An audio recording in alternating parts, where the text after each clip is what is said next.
So the first dish I'm going to produce for you today is called oxen coal oil with pumpkin seeds, kohlrabi and sunflower shoots. Well, you start the dish basically by taking a well-aged ribeye. We take that and we trim it down, so we take all the fat and the sinew away from it, anything that's not going to be very nice to eat as a raw product, which leaves us with just a nice well-marbled selection of meat. We then dice that up into a nice, probably centimetre dice, something that's edible, something that's manageable.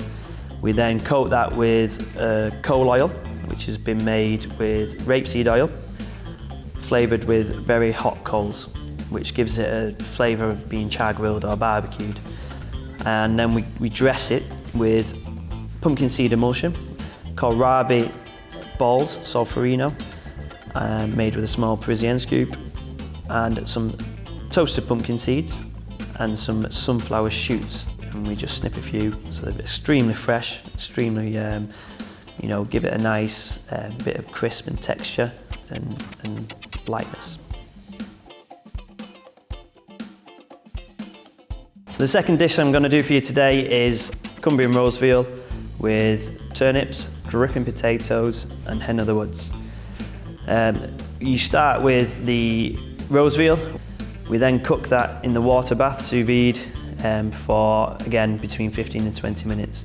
We basically take it to a core temperature of 58 degrees. We then serve that seared, and so we roll it on the plancha after it comes out the bath, and we just rest it for a few minutes until it's away. We serve it with a selection of turnips, so we garnish the turnips. We have salt baked mash, which the turnips have been rolled in salt pastry, baked, taken out, passed through a sieve and kept as mash. We do a little dollop of that, so to speak. Some discs of turnip, which have been sliced raw and then just finished in some seasoned emulsion. They're placed on the dish, scattered basically, and then also some hen of the woods, which are a cultivated mushroom, but the hen of the woods are extremely flavoursome.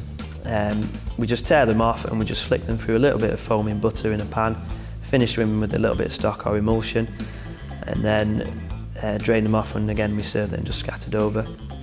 And a little bit of turnip puree, which is the trim from the discs. To finish it, we have some dripping potatoes, which are little tiny baby new potatoes, which we get locally. To finish, we'll roll them just around a saute pan just to colour up the sides a little bit, flick them through the oven so they get that nice roast potato flavour. And that's garnished with some chickweed and some veal sauce produced from the bones in the way we do it. So basically a jus based sauce.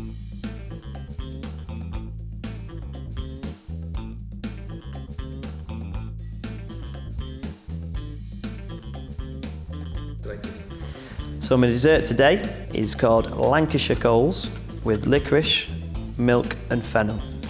So basically, to start it off, we make the coals, which are a cake mixture made in a spuma gun.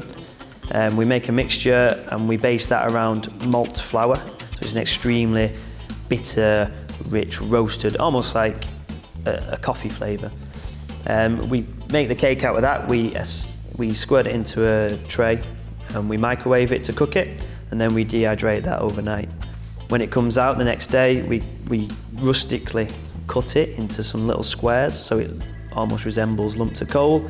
We coat it in licorice syrup, and then we coat it in the crumb that we've gained from cutting up the cake.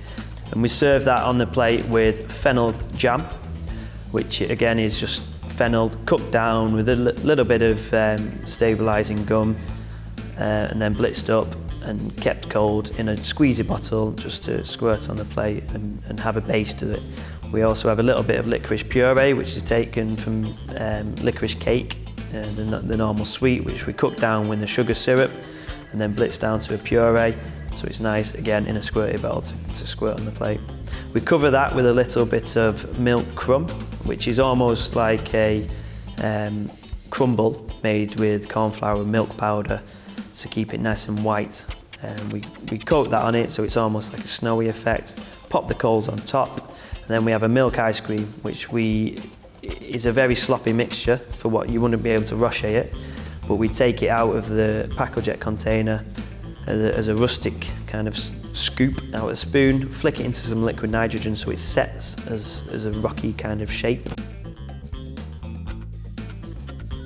Plop that in the middle of the coals, and we garnish that with some fennel cress, some anise hyssop cress, and some bronze fennel fronds, which are all from the farm.